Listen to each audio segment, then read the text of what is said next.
VSEPR theory के बाद हम आप जो डिस्कस करने जा रहे हैं वो हमारे पास क्या है कि लिमिटेशंस है वेस्पर थ्योरी की। तो वेस्पर थ्योरी में हम बेसिकली क्या समझते हैं कि हमें ये पता चल जाता है कि मॉलिक्यूल्स की जो शेप है और उसकी ज्योमेट्री है वो किस तरह से होगी। लेकिन लिमिटेशंस की बात करेंगे तो लिमिटेशंस का मतलब हुआ कि जो वेस्पर थ्योरी है वो कुछ लिमिटेड मॉलिक्यूल्स के लिए अप्लाई होती है, सभी मॉलिक्यूल्स पे अप्रोच नहीं करती। तो बाकी के मॉलिक्यूल्स को समझाने के लिए दो थ्योरीज और पढ़ेंगे हम अपने 11th क्लास के बेस पे। एक तो होती है VBT और दूसरा होता है MOT। VBT की बात करेंगे आज, बैलेंस बॉन्ड थ्योरी, जैसा कि बोर्ड पे लिखा हुआ है, इसकी बात करेंगे बैलेंस बॉन्ड थ्योरी। इसका मतलब ये हुआ, देखिए वैलेंस शेल के अंदर कितने इलेक्ट्रॉन्स हैं, वैलेंस शेल के इलेक्ट्रॉन्स आपस में बॉन्डिंग का फॉर्मेशन करेंगे।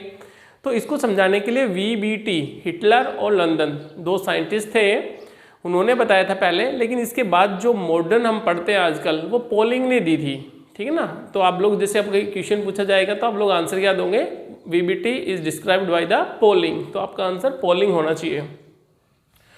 क्या बोलता है VBT of the covalent bond, covalent bond form करने के लिए वैलेंस बॉन्ड थ्योरी ने क्या बताया कि दो तरह से है। एक तो एनर्जी कंसिडरेशन की टर्म्स में, एनर्जी कंसिडरेशन की टर्म्स में है, और दूसरा ऑर्बिटल ओवरलैपिंग।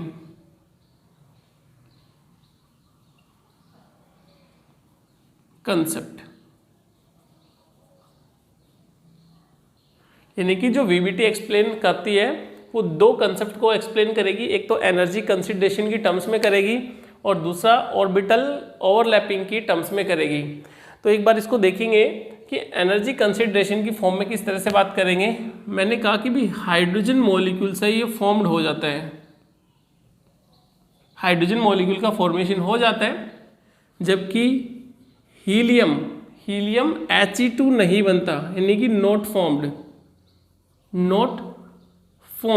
तो थोड़ा सा इंट्रोडक्शन इसका ले लेते हैं, क्या मीनिंग हुआ। यानी हाइड्रोजन का तो फॉर्म हो जाता है, जबकि हीलियम का फॉर्मेशन क्यों नहीं होता। तो ये हम एनर्जी कंसिडरेशन की टर्म्स में पढ़ रहे हैं। इसको समझने के लिए ऐसा कर लेते हैं, देखिए मैं एक एग्जांपल लेता हूँ हाइड्रोजन के रेस्पेक्ट में। मैंने कहा कि हाइड्रोजन में 1s1 इलेक्ट्रॉनिक कॉन्फ़िगरेशन है, इसमें भी क्या है हाइड्रोजन का एटम दूसरा ले लिया 1s1।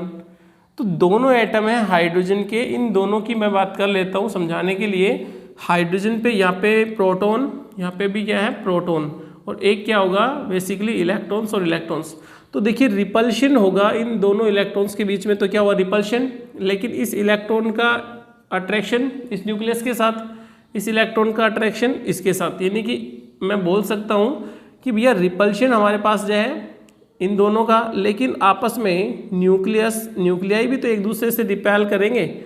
तो देखिए हाइड्रोजन जो मॉलिक्यूल है इसमें अगर बात करोगे तो इलेक्ट्रॉन का रिपल्शन होता है, न्यूक्लियस के साथ रिपल्शन होता है, जबकि एक एटम के इलेक्ट्रॉन्स का दूसरे न्यूक्लियस के साथ अट्रैक्शन फोर्स लगेगा। लेकिन ये कब होगा, जब दो न्यूक्लियस काफ़ी डिस्टेंस में होंगे, तो ना तो कोई अट्रैक्शन फिनोमिना होता है ना कोई रिपल्शन फिनोमिना होता है। लेकिन जब दोनों न्यूक्लियाइज को, दोनों हाइड्रोजन एटम को एक दूसरे के नज़दीक लेके आते हैं, तो इसका मीनिंग हुआ कि यहाँ पे रिपल्सिव फोर्स और अट्रैक्शन फोर्स दोनों तरह के फोर्स काम करेंगे, क्योंकि इलेक्ट्रॉन के बीच में तो क्या होगा रिपल्शन होगा, और न्यूक्लियस के बीच में भी क्या होगा रिपल्शन होगा। लेकिन इलेक्ट्रॉन्स का, एक एटम के इलेक्ट्रॉन्स का दूसरे न्यूक्लियाई के साथ, दूसरे न्यूक्लियस के साथ अट्रैक्शन फोर्स लगेगा। लेकिन ओवरऑल मैग्नीट्यूड जो ज़्यादा होता है वो मैग्नीट्यूड अट्रैक्शन फोर्स का ज़्यादा होता है। मैं अगर इंडिकेट करूं तो अट्रैक्शन फोर्स का मैग्नीट्यूड ज़्यादा हो जाता है बजाय किसके, रिपल्सिव फोर्स के। तो इसका मतलब ये जो बॉन्डिंग होगी ये हाइड्रोजन के बीच में बॉन्डिंग हो जाती है। लेकिन अगर मैं केस लूँ हीलियम का, तो हीलियम के अंदर दो इलेक्ट्रॉन्स होंगे, दो एटम्स हीलियम के एक दूसरे के साथ आएंगे, तो यहाँ पे रिपल्सिव फोर्स बढ़ जाता है, अट्रैक्शन की बजाय क्या बढ़ जाता है, रिपल्सिव फोर्स बढ़ जाता है। और रिपल्सिव फोर्स बढ़ने के साथ साथ जो एनर्जी है, यानी रिपल्सिव फोर्स बढ़ेगा तो दोनों न्यूक्लियाई के बीच में डिस्टेंस बढ़ेगी, और डिस्टेंस बढ़ने के साथ साथ है बॉन्ड एनर्जी बढ़ जाती है। इसलिए वहाँ पे हीलियम के अंदर कभी भी बॉन्ड बढ़ेगा ही नहीं, यानी हीलियम मॉलिक्यूल एग्जिस्ट ही नहीं करता, क्योंकि वहाँ पे रिपल्सिव फोर्स ज़्यादा है। जबकि हाइड्रोजन में क्या हो गया, अट्रैक्टिव फोर्स ज़्यादा हुआ, यानी कि मैग्नीट्यूड अट्रैक्शन फोर्स का ज़्यादा हुआ। इसको एक डायग्राम यानी एनर्जी प्रोफाइल डायग्राम से और समझ लेते हैं क्या मीनिंग होता है।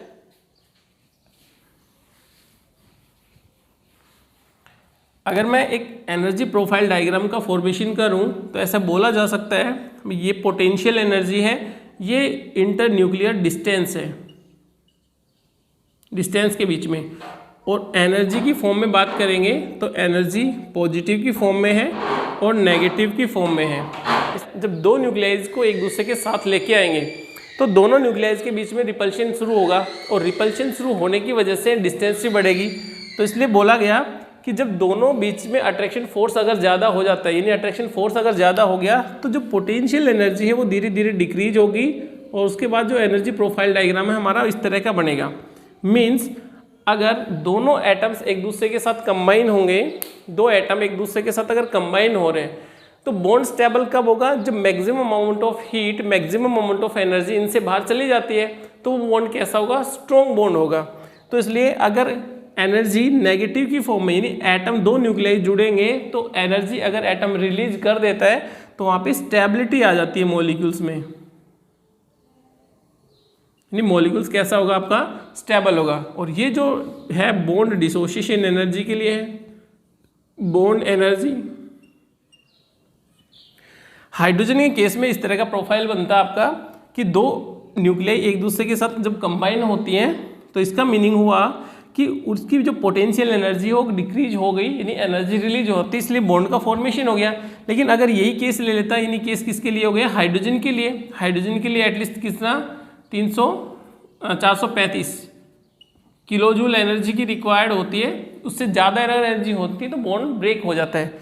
लेकिन अगर मैं हीलियम मॉलिक्यूल की बात करूँ तो हीलियम मॉलिक्यूल्स के अंदर जो बॉन्ड डिसोसिएशन एनर्जी है हीलियम मॉलिक्यूल के अंदर वो ज़्यादा हो जाएगी, तो बॉन्ड बनने से पहले बॉन्ड क्या हो जाता है, ब्रेक हो जाता है। इसी वजह से हीलियम मॉलिक्यूल्स कभी भी फॉर्म नहीं करता और हाइड्रोजन मॉलिक्यूल फॉर्म करता है। ये बात तो थी किसके रेस्पेक्ट में, एनर्जी कंसिडरेशन के फॉर्म में है। यानी एनर्जी कंसिडरेशन को हम सिर्फ इतना ही समझते हैं कि हाइड्रोजन का फॉर्म क्यों होता है, क्योंकि जो एनर्जी लेवल है वो कम है, एनर्जी ज़्यादा रिलीज करता है हाइड्रोजन एटम। लेकिन हीलियम के अंदर जो बॉन्ड डिसोसिएशन एनर्जी है वो देखिए पहले ही बॉन्ड ब्रेक हो जाएगा। इसका मतलब क्या हो गया कि जो एनर्जी है वो पॉजिटिव की फॉर्म में आने से बॉन्ड ब्रेक हो रहा है, यानी बॉन्ड फिनोमिना है, ब्रेकिंग फिनोमिना है। जबकि हाइड्रोजन के अंदर एटम रिलीज कर देते हैं एनर्जी, एटम स्टेबल होते हैं मॉलिक्यूल्स की फॉर्म में। ये एक जनरल सा था एनर्जी कंसिडरेशन की फॉर्म में। इसकी बात करते हैं ऑर्बिटल ओवरलैपिंग के बारे में।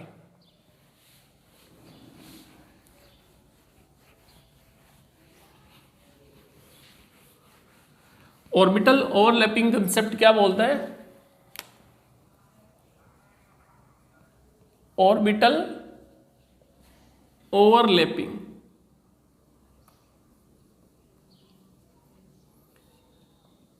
Orbital overlapping. तो सबसे पहले ऑर्बिटल्स की अगर बात करें तो देखिए एस ऑर्बिटल, पी ऑर्बिटल, और हालांकि डी ऑर्बिटल एफ भी हमें काम में आएगा। एस ऑर्बिटल, एस ऑर्बिटल होता है स्फेरिकल, पी ऑर्बिटल होता है डंबल शेप,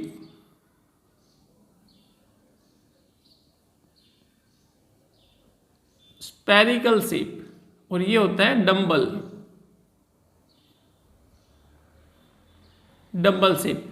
और एफ जो ऑर्बिटल, डी ऑर्बिटल होगा आपका डबल डंबल शेप होता है, लेकिन जो हमें काम में आ रहे हैं उन्हीं की बात कर रहा हूँ। यानी एस ऑर्बिटल और पी ऑर्बिटल स्फेरिकल शेप होती है, बिल्कुल गोलाकार शेप होती है एस ऑर्बिटल की। जबकि इसमें बात करें डंबल शेप होती है किसकी, पी ऑर्बिटल की, क्योंकि आज हमें यही काम में आने वाला है, इसी को देखेंगे। तो ऑर्बिटल कंसेप्ट क्या बोलता है कि हमारे पास अगर बात करूं मॉलिक्यूल्स का फॉर्म होगा, जैसे अभी एग्जांपल लिया मैंने, हाइड्रोजन मॉलिक्यूल का फॉर्मेशन हुआ। देखो एनर्जी कंसिडरेशन के टर्म्स में आपको बताया गया था कि भैया अट्रैक्शन फोर्स का मैग्नीट्यूड ज़्यादा होता है तो बॉन्ड बनते हैं। तो यहाँ पे क्या देखेंगे कि ऑर्बिटल ओवरलैपिंग की फॉर्म में, तो मैं इसको इस तरह से लिख देता हूँ, हाइड्रोजन और हाइड्रोजन, इसमें इलेक्ट्रॉन 1s1, इसमें भी इलेक्ट्रॉन 1s1, और s ऑर्बिटल है वो कैसा है अपने पास, देखिए स्फेरिकल शेप है। तो आज कोवेलेंट बॉन्ड को इस तरह से फॉर्म करते हैं, s ऑर्बिटल हो गया, ये भी s ऑर्बिटल हो गया, तो इसमें भी एक इलेक्ट्रॉन और इसमें भी एक इलेक्ट्रॉन, 2 इलेक्ट्रॉन्स होंगे। दोनों इलेक्ट्रॉन्स एक दूसरे के साथ कंबाइन होंगे, उसको बोला जाता है ऑर्बिटल ओवरलैपिंग।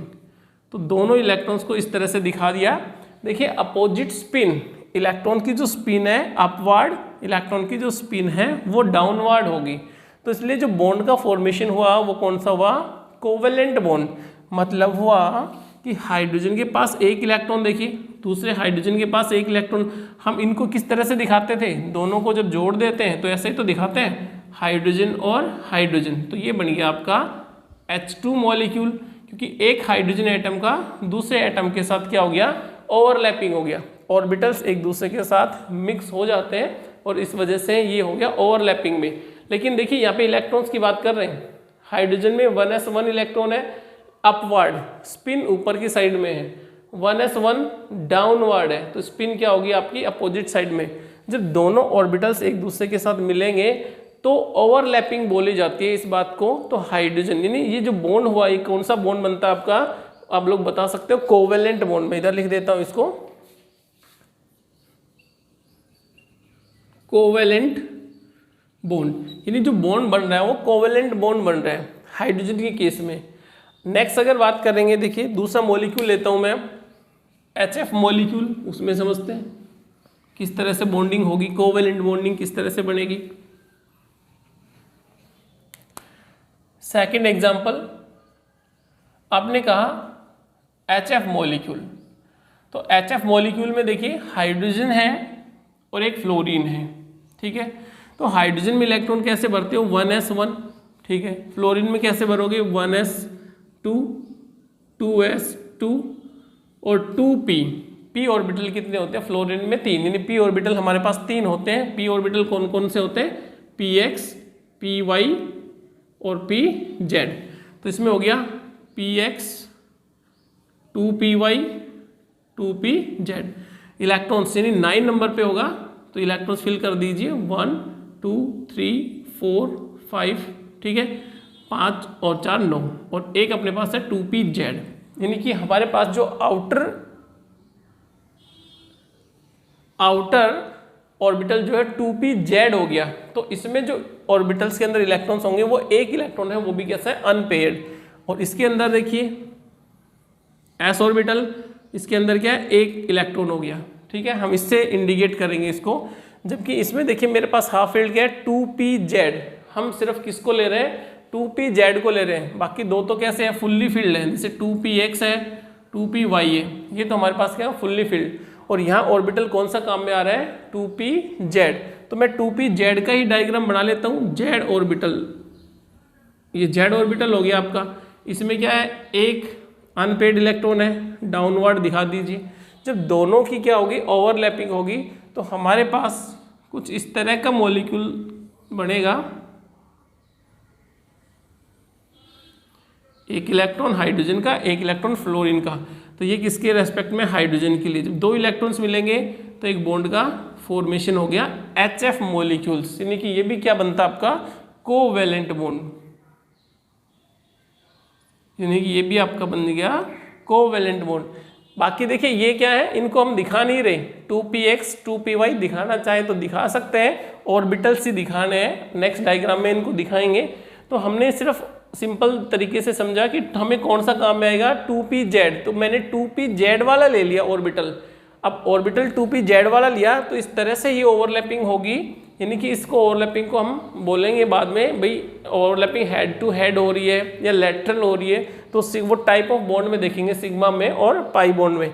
तो आप भी इस तरह से इंडिकेट करोगे इसको, मतलब p ऑर्बिटल है, ये s ऑर्बिटल है और ये आपका p ऑर्बिटल है। p ऑर्बिटल कौन सा, 2pz। तो हमें बॉन्ड कौन सा मिल रहा है, कोवेलेंट बॉन्ड। बिल्कुल छोटा सा एग्जाम्पल हुआ। तो एक छोटी सी बात समझ में आ गई कि बॉन्ड का फॉर्मेशन किस तरह से होगा, मतलब कोवेलेंट बॉन्ड का फॉर्मेशन किस तरह से हो रहा है। इसलिए हम क्या पढ़ रहे हैं आज, कि हमें सिग्मा बॉन्ड और पाई बॉन्ड पढ़ना है, जो हम पहले बात कर चुके हैं, सिग्मा बॉन्ड की भी और पाई बॉन्ड की भी। उनको देखेंगे भी किस तरह से सिग्मा बॉन्ड बनता है और किस तरह से पाई बॉन्ड बनता है। बेसिकली आज का जो टॉपिक है वो यही है, सिग्मा बॉन्ड और pi bond. Type of covalent bond,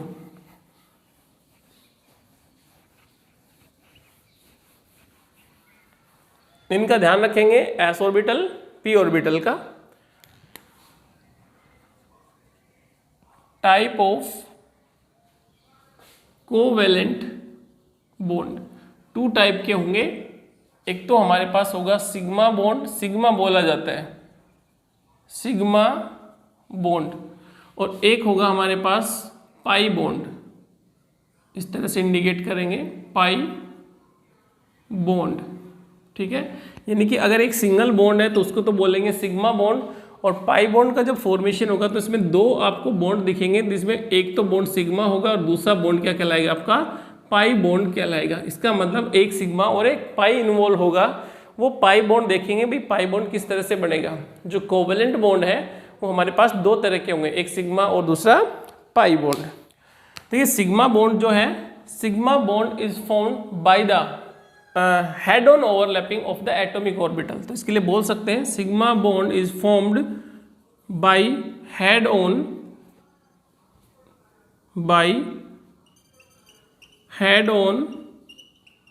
overlapping of atomic orbital. ये बात याद रखेंगे, काफी इंपॉर्टेंट है। Sigma bond is formed by head on overlapping of the atomic orbital, यानी हेड ऑन यानी हेड टू हेड ओवरलैपिंग होगी। हेड टू हेड का मतलब हुआ इस तरह से ओवरलैपिंग होगी। आप इस तरह से समझिए कि एक ऑर्बिटल है, दूसरा ऑर्बिटल है, इनका हेड टू हेड ओवरलैपिंग होगी, यानी कि इसको बोला जाता है हेड टू हेड ओवरलैपिंग, तो ही सिग्मा बॉन्ड बनेगा। लेकिन जब पाई बॉन्ड इज फॉर्म्ड, कैसे बनेगा पाई बॉन्ड, देखिए pi bond is formed by lateral overlapping of p orbitals, यानी कि पाई बॉन्ड जो फॉर्म करेंगे ना उसमें p ऑर्बिटल आएगा, और p ऑर्बिटल आपको दिख रहा है कि इसकी कैसी ओवरलैपिंग होगी, लेटरल। कहने का मतलब हुआ कि ये तो हेड ऑन ओवरलैपिंग थी, लेटरल ओवरलैपिंग का मतलब ये वाली ओवरलैपिंग क्या कहलाएगी आपकी, लेटरल बोला जाएगा या साइड वे बोल सकते हैं। ठीक है ना, इसको इंटरन्यूक्लियर एक्सिस बोल सकते हैं या हेड ऑन ओवरलैपिंग बोल सकते हैं। इसको जबकि बोला जाएगा लेटरल ओवरलैपिंग या साइड वे ओवरलैपिंग। जैसे 2 p ऑर्बिटल हैं, आगे भी बात करेंगे इसकी किस तरह से बॉन्डिंग होगी, कि हमारे पास एक ऑर्बिटल और दूसरा ऑर्बिटल, तो इन दोनों के बीच में जो ओवरलैपिंग होगी वो क्या बोली जाती है, लेटरल ओवरलैपिंग। ठीक है, साइड वे ओवरलैपिंग या लेटरल ओवरलैपिंग बोली जाती है। जबकि ये जो होगी ये हेड ऑन, यानी कि एक का हेड और दूसरे का हेड, ये आपस में ओवरलैप होंगे, तो इसको बोला जाता है हेड ऑन ओवरलैपिंग। तो इस बात का ध्यान रखेंगे सिग्मा बॉन्ड और पाई बॉन्ड का किस तरह से बनेंगे। मैं एक एक को क्लासिफाई करता हूं। अब सिग्मा बॉन्ड का फॉर्मेशन किस तरह से होगा। सिग्मा बॉन्ड, देखिए भाई सिग्मा बॉन्ड जो है वो हम बोलते हैं एस एस ओवरलैपिंग हो सकती है। सिग्मा बॉन्ड किस तरह से बन सकता है, एस एस ओवरलैपिंग से। दूसरा इसमें देखेंगे एस पी ओवरलैपिंग से। देखो फिर इनके एग्जांपल्स करने हैं, ठीक है। और एक आता है P P, P P overlapping of atomic orbital. Sigma bond basically S S overlapping से बन सकता है, ठीक है, एस पी ओवरलैपिंग से बन सकता है और पी पी ओवरलैपिंग से बन सकता है। लेकिन एक बात ध्यान में रखेंगे, मैंने पी पी यहाँ भी बोला था पाई बॉन्ड में, लेकिन वहाँ पे मैं कौन से ओवरलैपिंग की बात करूँगा, लेटरल ओवरलैपिंग की बात करूँगा। यहाँ पे कौन सी बात करूँगा, यहाँ पे साइड वे बात करूँगा, सॉरी यहाँ पे किसकी बात करूँगा, हेड ऑन ओवरलैपिंग की बात करूँगा। यानी एस ऑर्बिटल की ओवरलैपिंग है, तो एक ऑर्बिटल एस, दूसरा भी ऑर्बिटल एस, दोनों ऑर्बिटल्स एक दूसरे के साथ मिलते हैं, तो हमने कुछ इस तरह का केस पढ़ना है। तो हमारे पास ये जो ओवरलैपिंग होगी ये बोला जाता है एस एस ओवरलैपिंग। दो ऑर्बिटल्स एक दूसरे के साथ मिलेंगे, एस एस ओवरलैपिंग हुई। ओवरलैपिंग के बाद हमारा जो एरिया होता है हम उसको डायग्राम को इस तरह से रिप्रेजेंट कर देते हैं। तो ये एस एस ओवरलैपिंग का इलेक्ट्रॉन क्लाउड मिल गया आपको basically. S S overlapping example आपको बता ही दिया था मैंने, एक हाइड्रोजन न्यूक्लियाई है, दूसरा हाइड्रोजन है और एक दूसरे के साथ हाइड्रोजन और हाइड्रोजन का फॉर्मेशन करते हैं। थोड़ा सा और डिटेल में भी पढ़ेंगे। कोवेलेंट बॉन्ड की फॉर्मेशन होगी कुछ इस तरह से, यानी कि हमारे पास हाइड्रोजन है, दूसरा हाइड्रोजन एटम है, दोनों ऑर्बिटल्स को एक दूसरे के साथ मिलाएंगे तो इसको बोला गया एस एस ओवरलैपिंग। दूसरी बात करते हैं एस पी ओवरलैपिंग। तो एक एस ऑर्बिटल ले लीजिए, पी ऑर्बिटल, ठीक है, हेड ऑन ओवरलैपिंग में इस तरह से करेंगे पी ऑर्बिटल। तो ये तो हमने लिया एस ऑर्बिटल और ये कौन सा ले लिया पी ऑर्बिटल। जब दोनों एक दूसरे के साथ ओवरलैपिंग में जाएंगे तो इस तरह से बताएंगे हम एस ऑर्बिटल है और दूसरा पी ऑर्बिटल है। कुछ देर पहले अभी एग्जांपल भी पढ़ा हमने एस पी ओवरलैपिंग का, यानी कि ये तो हो गया एस ऑर्बिटल, ये कौन सा हो गया पी, और पी में मैं 2pz बोल रहा हूँ अभी, तो इसका मतलब केस कौन सा ले लिया मैंने, एक एच का और एक फ्लोरीन का, HF मॉलिक्यूल। तो इस तरह से बॉन्डिंग हो गई। इस तरह से ओवरलैपिंग जो हो गई वो कौन सी बोली जाएगी, SP ओवरलैपिंग बोली जाती है। PP ओवरलैपिंग है, P ओवरलैपिंग देखिए हेड ऑन, तो P में इस तरह से दिखाओगे, ये इस तरह से दिखाओगे, हेड ऑन कर रहे हैं, यानी P ऑर्बिटल है वो मेरे पास इस तरह से आए, इस तरह से नहीं, क्योंकि इस तरह से अगर आ जाएंगे तो वो पाई बॉन्ड में चला जाएगा। हम तो कौन से बॉन्ड रहे हैं, सिग्मा बॉन्ड की टाइप पढ़ रहे हैं, यानी P ऑर्बिटल भी सिग्मा बॉन्ड बनाता है, SP में भी तो सिग्मा बॉन्ड बन रहा है और SS में तो सिग्मा बॉन्ड बनेगा ही बनेगा। तो P ऑर्बिटल यानी कि 2pz को ले लीजिए, मैं इसको 2pz लिख देता हूँ, यानी फ्लोरीन में 2pz यानी कि फ्लोरीन मॉलिक्यूल्स में बनेगा ऐसा। तो दोनों को एक दूसरे के साथ मिक्स कर दिया तो एक और दूसरा P ऑर्बिटल इस तरह से। तो हमारे पास जो ऑर्बिटल जोन है कुछ ये आपका बनेगा, ये आपका बनेगा हाइब्रिड ओवरलैपिंग हुई, यानी S और P। तो SP से जो कॉम्बिनेशन आता है हमारा इस तरह का बनेगा। ये कौन सी टाइप हुई, S ओवरलैपिंग, SP ओवरलैपिंग और PP ओवरलैपिंग। इसी तरह से पाई बॉन्ड को और फॉर्म करते हैं। फिर एग्जांपल पाई बॉन्ड, तो बोला था आपको pi bond is formed by the lateral overlapping